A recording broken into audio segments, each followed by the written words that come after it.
WADR, promoting dialogue. It's midday in Dakar, 1 o'clock in Lagos. Good afternoon and many thanks for staying tuned to West Africa Democracy Radio, broadcasting on 94.9 FM and worldwide on WADR.org. Welcome to Newslink. Here are the top stories.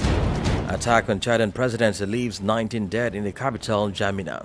I am currently in the presidency of the Republic where the situation is completely neutralized. There is no fear. There is nothing serious. To help people, I would like to reassure all Chadians that the situation is under control. It was a small incident that happened. Mali's former Prime Minister Moussa Mara calls for a return to constitutional order. Le retour à l'ordre constitutionnel ne doit plus être un sujet tabou. The return to constitutional order must no longer be a taboo subject because our authorities themselves have included in the budget for the 2025 financial year resources to organize elections. Ivorian government reacts to French President Macron's remarks about African countries, and unemployment rate in Senegal reaches 20% in the third quarter of 2024. Please stay tuned for details of the stories and more. Here is Imo Edit with Newslink. Many thanks for joining our broadcast. Let's begin this edition in Chad, where at least 19 people, including 18 gunmen, died following an attack on the presidential palace in N'Djamena, the capital. Video circulating on social media shows bodies dressed in civilian clothing scattered on the ground. The government said the attack was carried out by a disorganized band of intoxicated men wielding knives and machetes who were easily neutralized, attempting to destabilize the Central African country. Augustine Colley reports. According to information provided by the government spokesman, Abdurrahman Kulamala, a commando of 24 people attacked the presidential palace on the evening of Wednesday.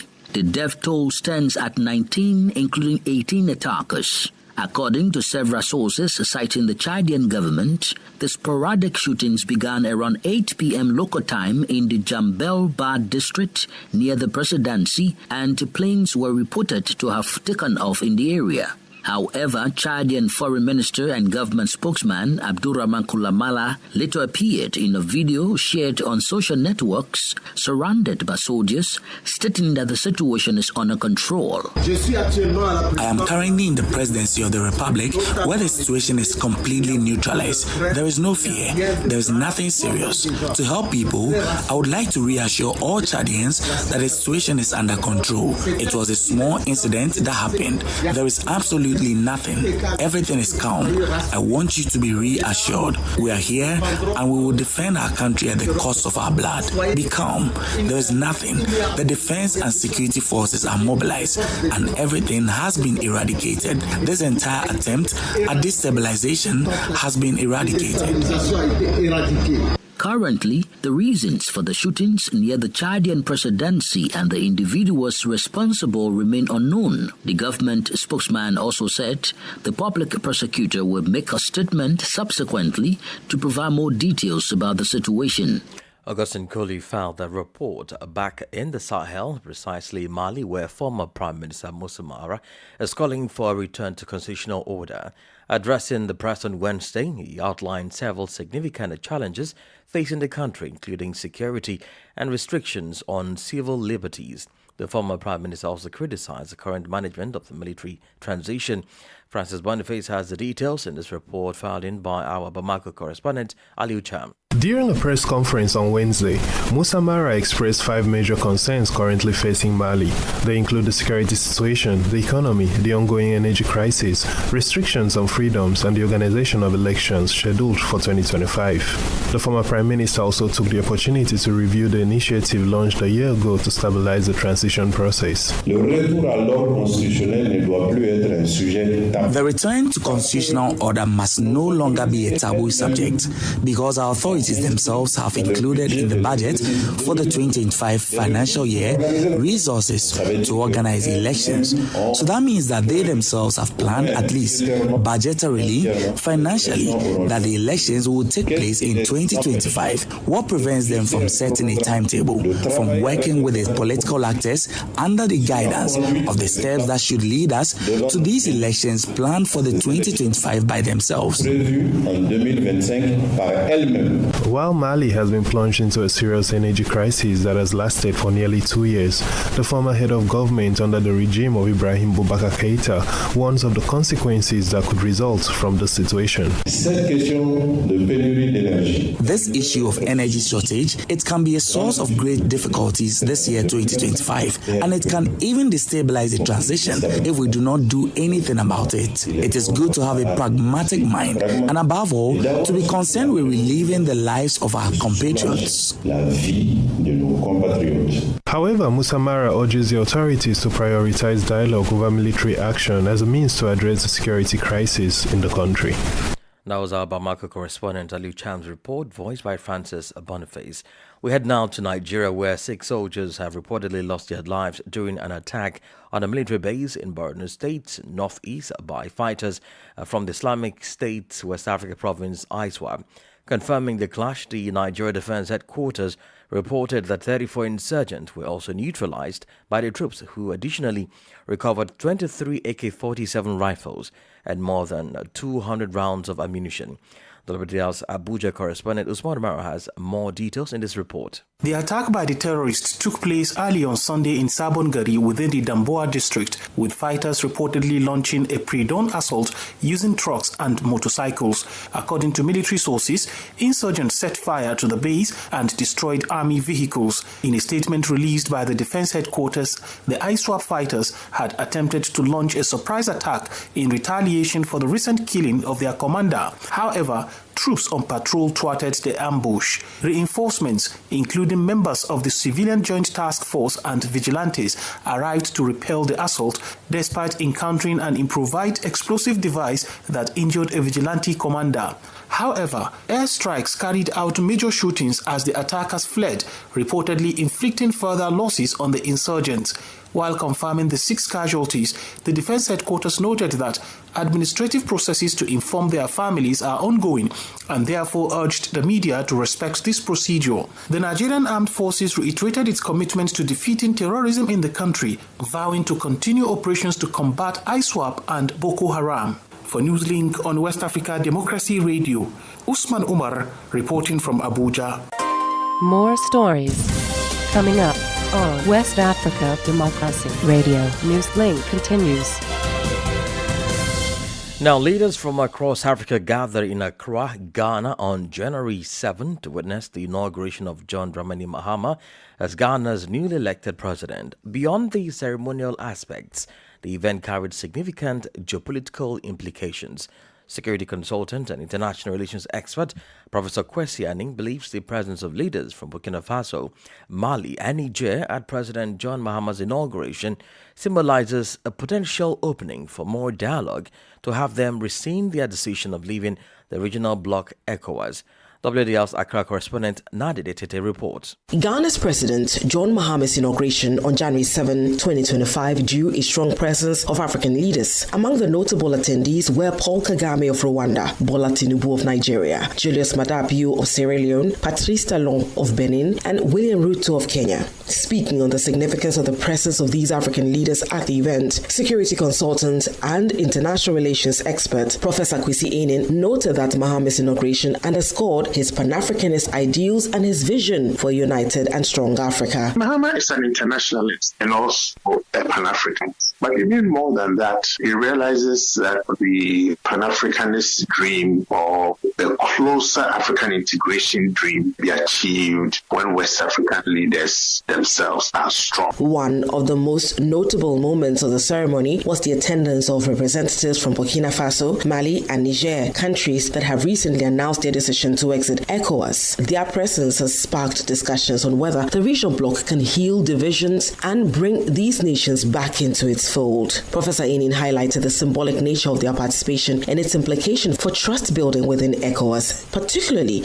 under Mahama's leadership. Having their representatives in Accra, for me, symbolizes a potential opening, but also a recognition that with much more informed leadership, we will be able to bring the ECOWAS integration project back on track as part of a larger Pan-Africanist international relations. As ECOWAS approaches its 50th anniversary in May, the question remains whether the bloc can overcome its challenges and live up to its founding ideals. Professor Inin remains cautiously optimistic, underscoring the importance of strong leadership and strategic appointments in driving this vision forward. For WADR, Nadidi Teti, Accra. Well, we do have more on that conversation on our guest interview segment. In neighboring Côte d'Ivoire, several issues were discussed during the Traditional Council of Ministers meeting on Wednesday. Key among the topics is the need to organize a dialogue between the different political entities and also the withdrawal of French troops from the country. However, the spokesperson for the Ivorian government, Amadou Coulibaly, ruled out the possibility of holding a dialogue before the presidential election. He also spoke out on the announced withdrawal of French troops from Côte d'Ivoire. Christopher Aticho has the rest of the details in this report by WDL's Abidjan correspondent Alvin Ade.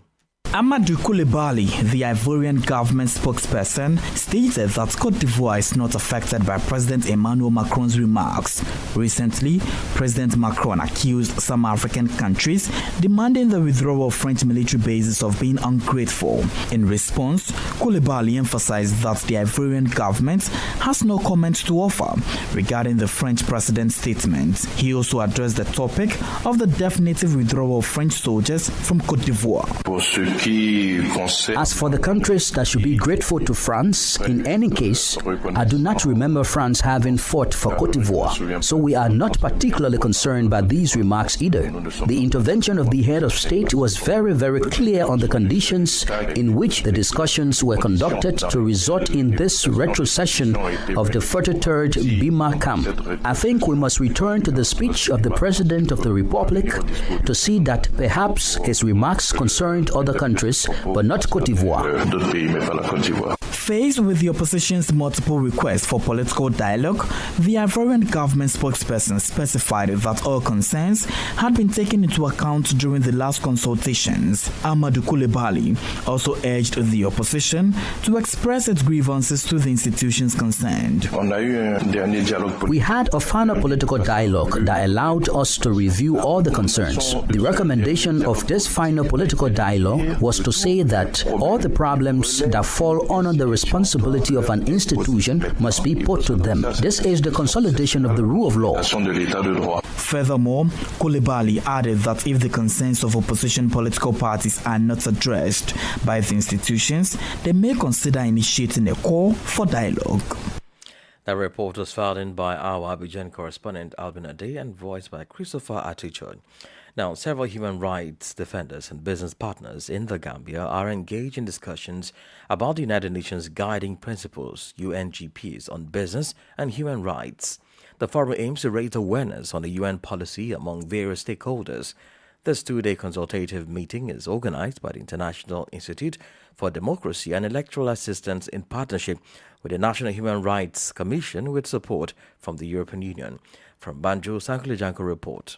The overall objective of the consultation, according to the organizers, is to initiate a national dialogue on the UNGPs and lay the foundation for the development of a national action plan that will guide the efforts in ensuring corporate accountability and the protection of human rights in the business sector. Emmanuel Diju is the chairperson of the National Human Rights Commission. Across the continent and within our borders, we have witnessed incidents of exploitative child labor, environmental degradation, the unfair labor practices. These issues, when not addressed, will not only undermine human rights, but also compromise sustainable development and social cohesion. The country manager of International IDEA, Jennifer Fay, also stated that business and human rights have been the focal point in international dialogue while calling for the promotion of human rights in the business sector. Businesses are expected to respect human rights, avoiding infringements on the rights of others, and importantly, both states and businesses have a duty to ensure access to effective remedy through judicial and non-judicial means.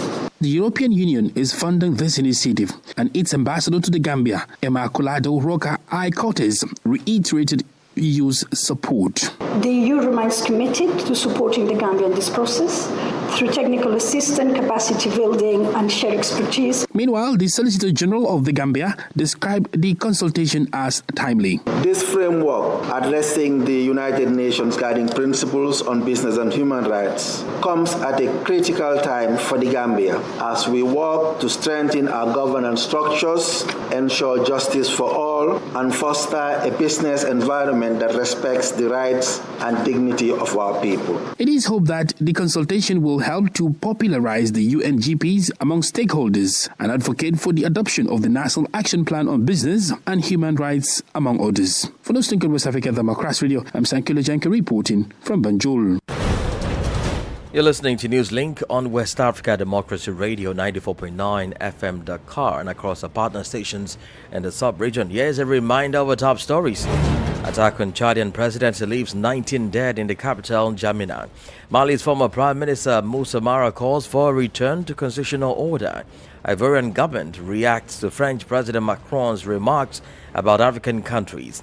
And still ahead in the news, unemployment rate in Senegal reaches 20% in the third quarter of 2024.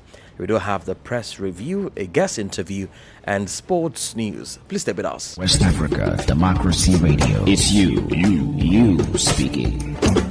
Well, don't forget, we are streaming live on wadr.org, YouTube, and Facebook.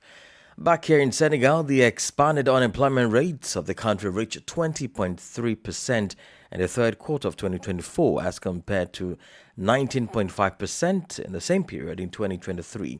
This is according to the results of the National Employment Survey in Senegal conducted by the National Agency of Statistics and Demography. Ajatiso has more details in this report.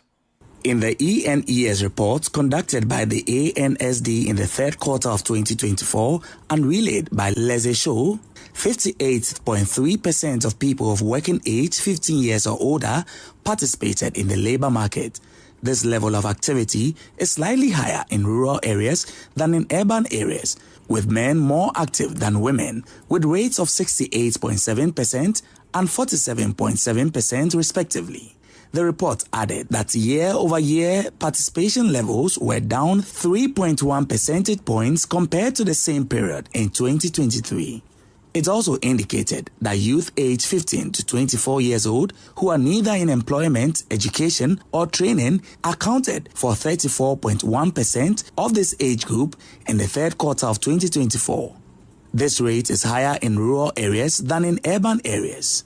The report also indicated that a trend of main labor market indicators in annual terms shows a decline in participation and employment rates, combined with a slight increase in unemployment, both in the broad sense and in the strict sense of the International Labour Office, ILO.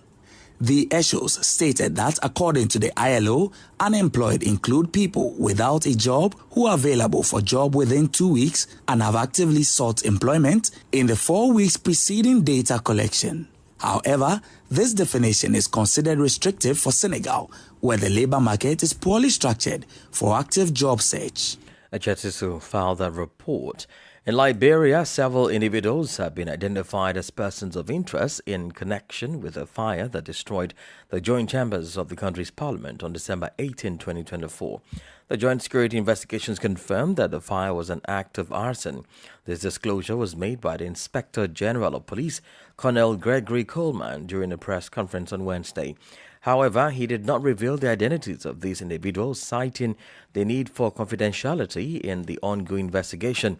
He noted that these individuals have been invited for questioning and may face arrest if they refuse to cooperate. This is the newspaper review. Stay abreast and find out what the top stories are in your country. This is the newspaper review. The newspaper review. Well, we're joined now today in Accra for the newspaper review. Greetings from Accra. Let's start off with the Daily Graphic newspaper. Front page, energy crisis looms. $1.2 billion needed for Accra alone. Government and stakeholders scramble for solution. Also, Ghana misses inflation target. December rate inches up to 23.8%. Other stories here, President revokes MMDC's appointment. And business grinds slowly at MDA's day one after transition. And finally, Ablekuma North returning officer steps down and coalition exercise suspended extended for the 6th time. That's it for the Daily Graphic. Now to the Ghanaian Times newspaper front page. First day at work, President Mahama fires MMDCEs, directs coordinating directors to act. Also here, we are not micro-minority. NPP MPs fume in Parliament. Also here, government takes measures to avert looming power crisis. And finally, Global Volunteers Corps congratulates President Mahama. The next paper I have here is a Chronicle newspaper. Front page, Mahama sacks all MMDCEs. Ghana National Association of Small-Scale Miners ready to help John Mahama fight galamsey. The final paper I have here is the Daily Post newspaper. Front page will support Ghana's development initiative. That's according to the World Bank. Ablikuma North, we won't accept any illegality coming from the EC. That's what the NDC says. And final story here, e-levy not just inconvenient but stifling. It will be scrapped. Joyce Bar Mokhtari assures. Joyce Bar Mokhtari is a special aide to the president. And that will be it for the newspaper review segment. It's back to you. Many thanks, Nadia Tete there with the newspaper review. Politics, analysis on major news, social matters, and all. This is A Guest.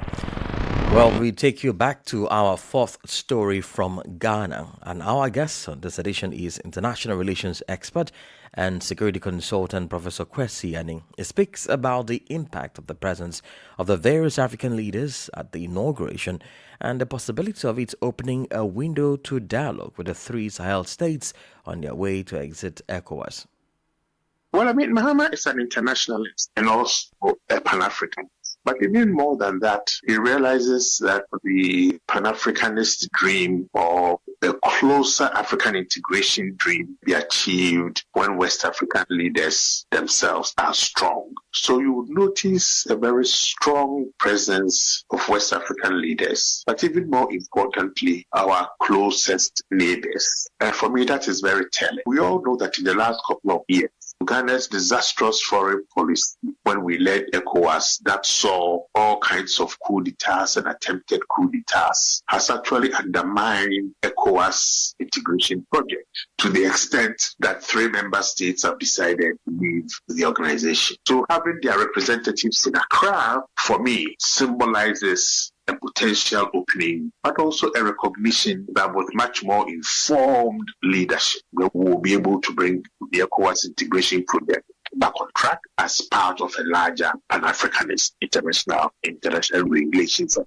It's interesting the point you make on this particular aspect, especially for the 3 countries that have indicated their decision to exit ECOWAS. And as we do understand it, they are officially exiting by the 29th of January, but then they've agreed to a 6-month grace period within which ECOWAS is hoping to make some last attempt as well to have them rescind their decision. Having them present here, especially the leader for Burkina Faso, does it give any indication at all with regard to the work ECOWAS is going to be doing in quest to have these countries return to the bloc? Now, let me be very blunt. ECOWAS was a failure and a disaster in how it handled these 3 countries. Our own former president thought he was selling out Burkina Faso to the United States for whatever favors that he thought he needed by accusing Burkina Faso of having given gold mines to the Wagner Group. So although Ghana had been the leader of the Accra Initiative, encompassing Burkina Faso, Mali, Niger, Togo, Benin, and Ghana itself, with Nigeria as an observer, that treacherous behavior by Ghana undermined the whole Accra Initiative endeavor, bringing mistrust, suspicion, and a lot of disappointment also. So having them in Accra symbolizes their own willingness first, that a new leadership in Accra will bring closer relations, more trusting relations within the Accra Initiative, but also that having Tinubu in Accra was very symbolic as head of Nigeria and West Africa's absolute powerhouse. So Mahama being able to gather all these disparate heads of states with varying national interests opens a door for what we correctly say, that they've been giving some leeway to reflect. And I think that reflection will start in Accra, or started in Accra yesterday. The other point I want to make very clear is that the, in quote, revolution that has started by the Alliance of Sahel States, Mali, Burkina Faso, Chez, in kicking out this horrible colonial power, France, is beginning to catch fire elsewhere. Chad has kicked France out. Even La Côte d'Ivoire has given them marching orders, and Senegal has done the same thing. So we are seeing a new, not only West African multilateral international relations, but a certain assertiveness of West African leaders in saying we want a new role in geopolitics. That was Professor Kwesi Anning, an international relations expert and a security consultant. Well, here is Sport News with Sankule Janko. Hello there, a warm welcome and thank you for joining us. The appointment of Eric Shell as the head coach of the Super Eagles of Nigeria has divided football stakeholders in the country. The Nigeria Football Federation, NFF, announced the appointment of Shell on Wednesday, following an executive meeting on Tuesday. The 47-year-old Malian has taken from interim coach Augustin Ogovon, who secured AFCON 2025 Morocco qualification for Nigeria. Ex-players, football fans and pundits alike have all weighed in on the appointment of Shell, who led Mali to the semi-finals of the 2020 AFCON in Côte d'Ivoire. For Pius Idoku, a Nigerian sports journalist, the appointment is the right decision. It's a good call by the Nigeria Football Federation because we have an avalanche of events that will be happening this year. And so as early as the Nigeria Football Federation starts with the national team of Nigeria, as early as the start, I think it's the best course for Nigeria right now. Although the appointment actually divided opinion, but for me, I think it's a good call. However, another football journalist, Tosim Holmes, has a different viewpoint. I'm indifferent.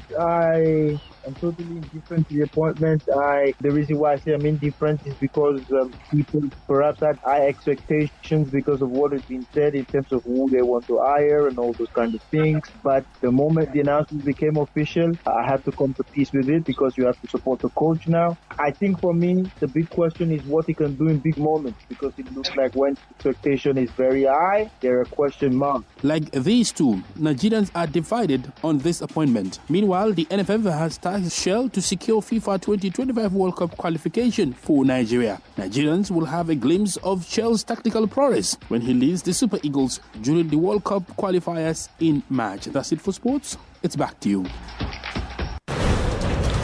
And we've come to the end of this edition of Newslink from West Africa Democracy Radio, broadcasting from Dakar, Senegal. Thank you for listening, and many thanks to Mustafa Sek and Mauduju for the technical assistance. Let's keep the conversation coming on all of our social media platforms, X, formerly Twitter, Instagram, RWDR News, and Facebook West Africa Democracy Radio English service. Well, coming up at the bottom of the hour is our flagship environment program, Enviroscope. I am Imo Edet. Good afternoon. And many thanks to you for listening to Newslink via Hot 104.3 FM, New Me FM 94.0.